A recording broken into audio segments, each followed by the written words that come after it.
부처님의 탄생 모습을 인류문화사적으로 살펴보면 2025년 1월 19일 인도 성지순례 9일째 룸비니 안녕하세요. 인도 성지순례 9일째입니다. 오늘은 인도 네팔 국경을 넘어 네팔의 랑그람, 로히니강, 그리고 부처님께서 태어나신 룸비니를 순례했습니다. 네팔로 가는 날은 국경을 넘는 데만 6시간 이상 보내는 경우가 많아 일정을 평소보다 일찍 시작합니다. 새벽 2시 숙소 앞에 대기하던 순례단 버스에 시동 거는 소리가 들려왔습니다. 순례단은 방을 정리하고 짐을 실은 후 2시 30분에 쿠시나가르에서 네팔 국경으로 출발했습니다. 차량의 불이 꺼지자마자 순례단은 대부분 다시 잠에 들었고 버스는 조용히 국경을 향해 달렸습니다. 새벽 5시가 되자 불을 켜고 이동하는 차 안에서 예불을 드렸습니다. 예불이 끝난 후 얼마 지나지 않아 버스는 인도 네팔 국경에 도착했습니다. 400여 명의 순례단은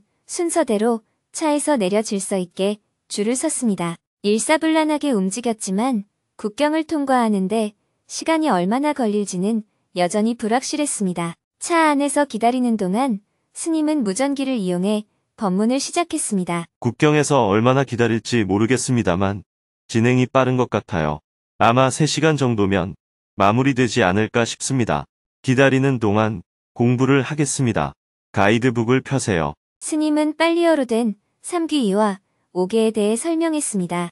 국경을 통과한 대중뿐 아니라 차 안에서 기다리는 대중도 법문을 들으며 시간을 의미 있게 보낼 수 있었습니다. 스님이 법문을 하는 동안 인솔 법사님들과 스태프들이 발빠르게 움직인 덕분에 예상보다 빨리 국경을 통과할 수 있었습니다. 400여 명이 국경을 통과하는데 3시간밖에 걸리지 않았습니다. 원래는 통과 시간이 오래 걸릴 경우 선발대와 후발대로 나누어 일정을 진행할 예정이었지만 올해는 모두 함께 랑그람으로 출발할 수 있었습니다. 버스가 출발하자 스님이 무전기로 말했습니다. 지금 우리가 향하는 곳은 꼴리족이 세운 부처님의 진신사리 탑입니다.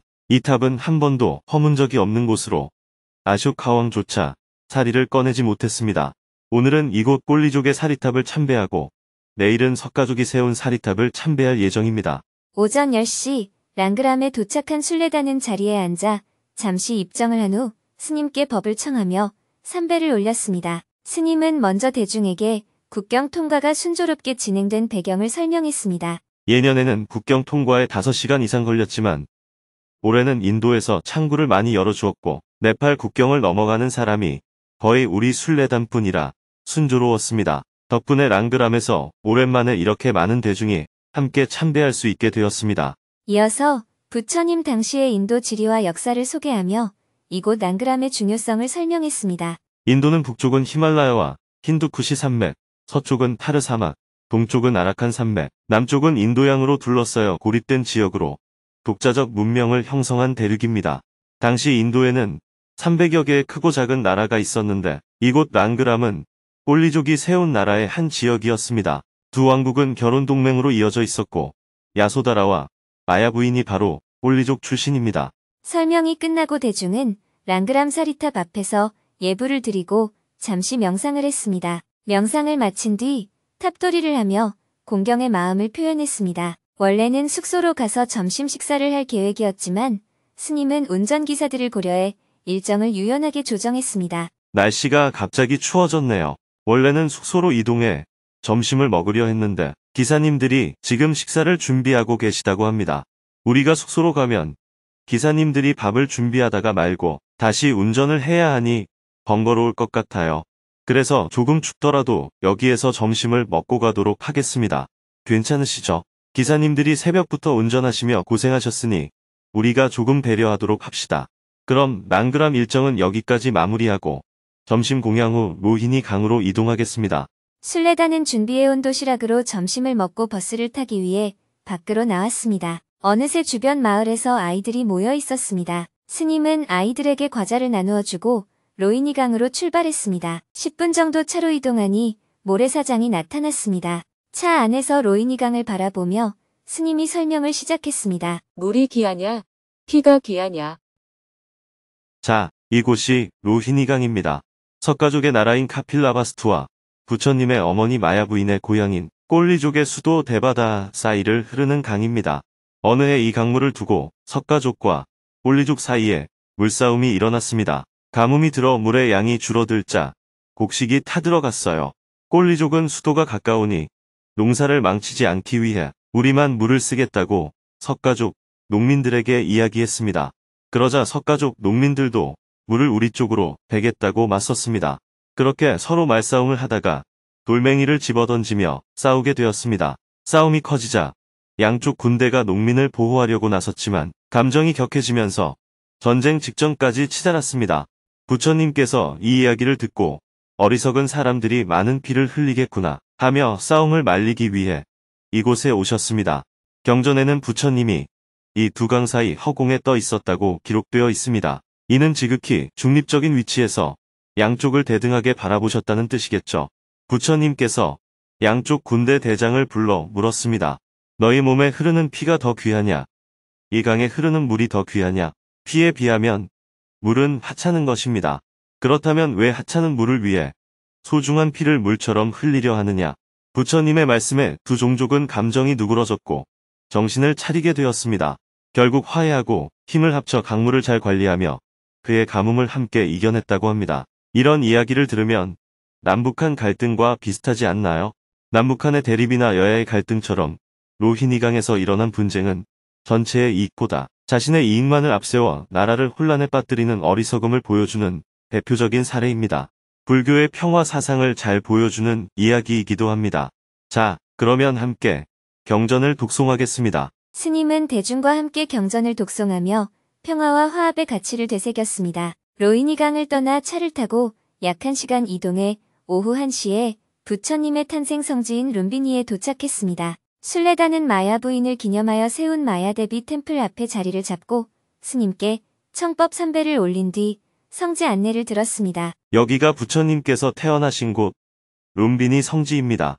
앞에 있는 건물이 부처님께서 태어나신 곳을 상징해서 탄생상을 모셔놓은 템플입니다. 절 이름이 마하마야 대비 템플입니다. 부처님의 어머니인 마야 부인의 절이라는 의미입니다. 이 건물은 최근에 새로 지은 건물입니다. 이 지역을 발굴할 때 나온 아주 마모가 심한 탄생상을 건물 안에 모셨고 그 위에는 새로 복원한 탄생상을 모시고 있습니다. 마야 부인이 오른손을 들어 아쇼카 나뭇가지를 잡자마자 오른쪽 옆구리에서 아기가 태어났다고 합니다. 이때 하늘의 신들이 아기를 받는 모습으로 조각을 해놓았습니다. 부처님이 태어날 때의 모습은 어떠했나요? 정관 왕과 마야 부인 사이에는 나이가 40이 가까이 되도록 아기가 없었다고 그럽니다.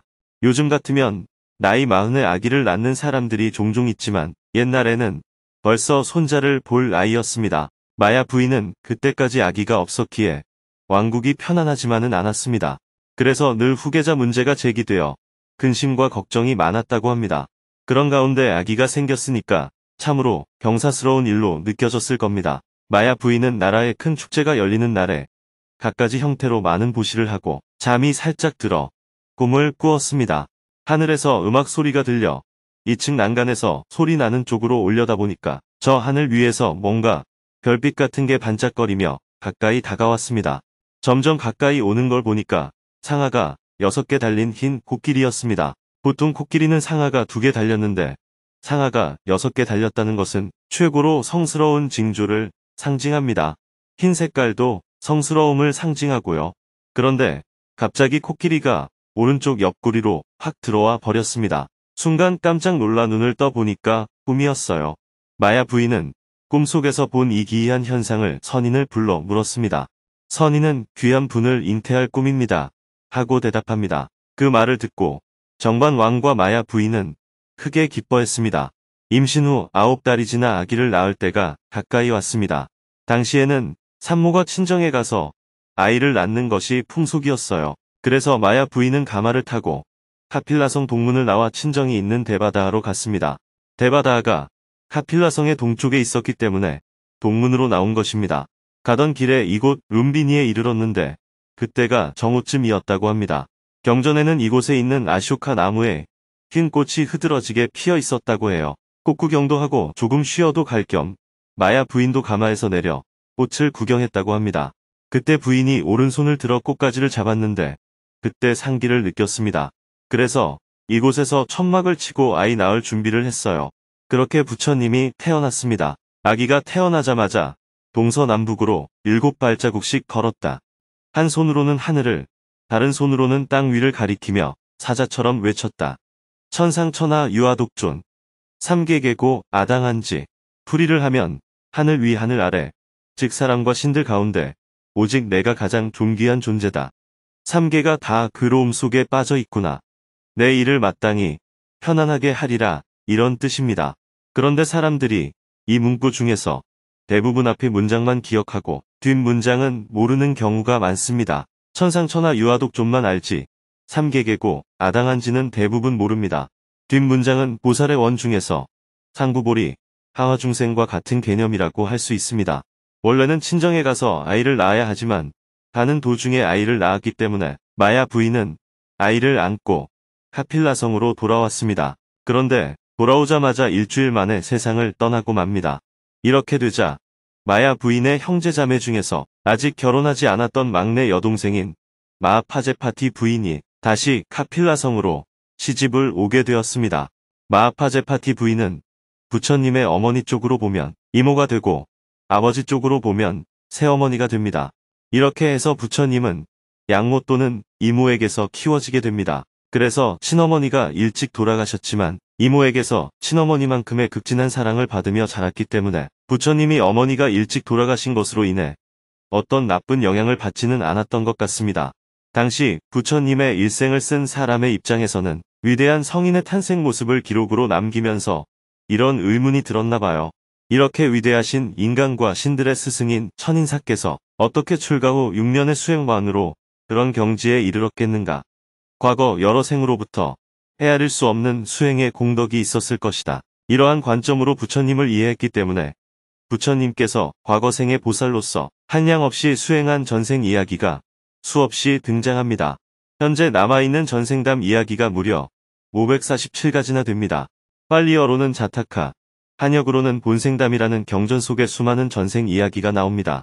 1세기경에 부처님의 일생을 다룬 문학작품으로 붓다차리타, 불소행찬이라는 작품이 나옵니다. 인도의 불교 승려인 아슈바 고샤가 기록한 불교 서사시인데 아마도 부처님의 탄생을 신비적으로 묘사한 이 작품의 내용이 지금까지 전해지지 않았나 싶습니다.